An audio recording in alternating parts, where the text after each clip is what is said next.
How excited are we for this one, Chelsea fans? I could not tell you truly to the magnitude of how ecstatic I am. I can't be too loud because I got some people sleeping close to me. I've officially moved back into college, but we are here on Monday. Chelsea go to Craven Cottage is their stadium name, I believe. I might be getting that wrong, hopefully not.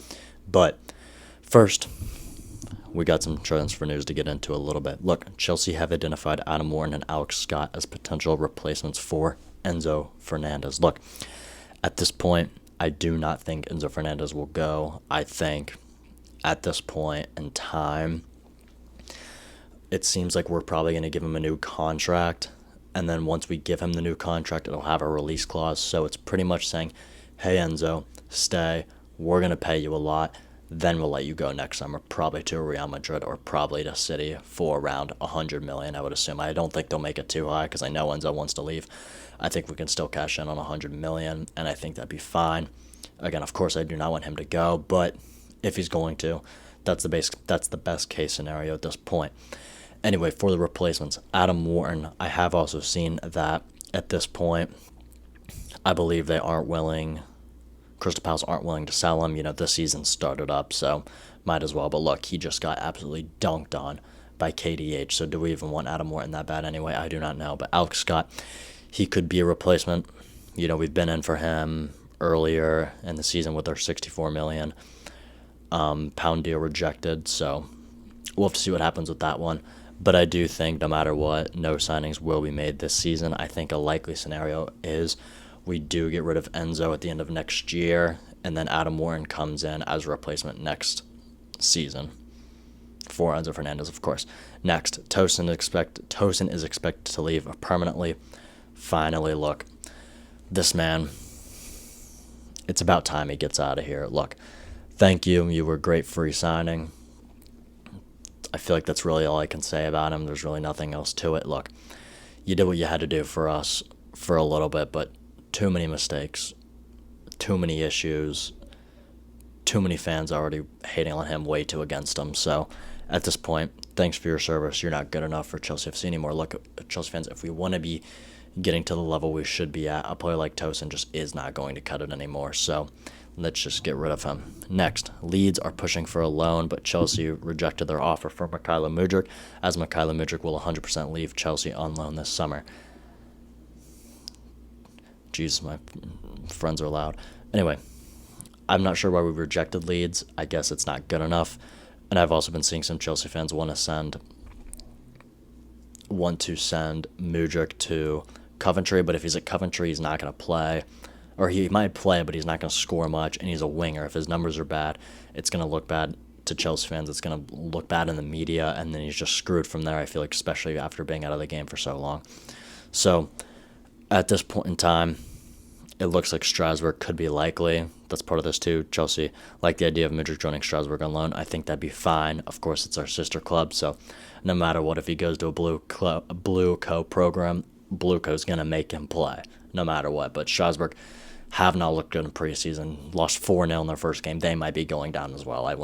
They look like a relegation team. They got rid of some of their best players. So they got Jorgensen. There's that for you. But it's not looking good for Strasbourg. Anyway, Hull City are interested in signing Dario Sugo on loan, with Chelsea open to letting the midfielder leave temporarily. We know Hull City, the Tigers, beat Man United today, so maybe they could actually be half decent and stay up. So having Dario Sugo going there, I could get behind that. He'd get a lot of playing time there. Look, as an attacker, I feel like going to a low-level team like that isn't good, but a midfielder and a defender or a goalkeeper going to like a relegation team, that always works because they're going to get a lot of action. So I'd be A-okay with that. Anyway, now Chelsea versus Fulham. How do I feel heading into this game against Fulham? Look, Tottenham are currently losing 3-0 the last I looked, and Thiago even missed a penalty, so it should have been 4-0. Man United lost 2-0. So I'm feeling really good. If we can go out there and get a win, we're looking ahead of the game already. Obviously, Arsenal took a big win yesterday. Well, I think Liverpool play tomorrow. But in terms of how I feel just about this game, I feel good. But at the same time, are our players ready? Are a lot of our good players match fit? Like Reece James, Lacroix, Who else just recently came in? Like, Henderson's been around for a bit. I'm not too sure. But either way, I just feel like this game is like a stinky 0-0 draw all over it. But the closer we get to it, the more confident I've been feeling.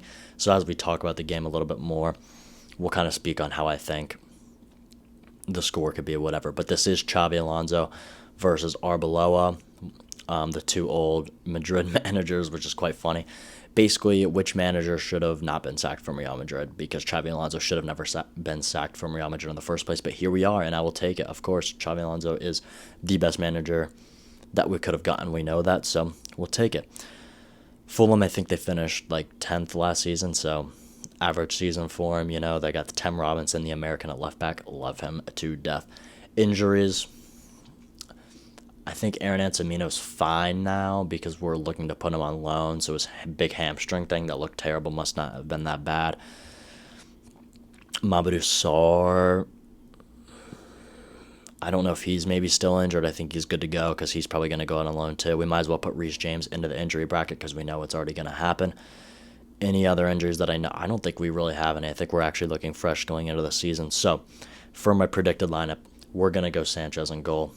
It makes the most sense. Pendes, I want to see play cup games a lot because I want to see Pendes really grow into his role, see if Pendes can even take over Sanchez at some point this season, if not next season. I think no matter what, Sanchez will play this season, and I think Mike Pendes should take over next season for him.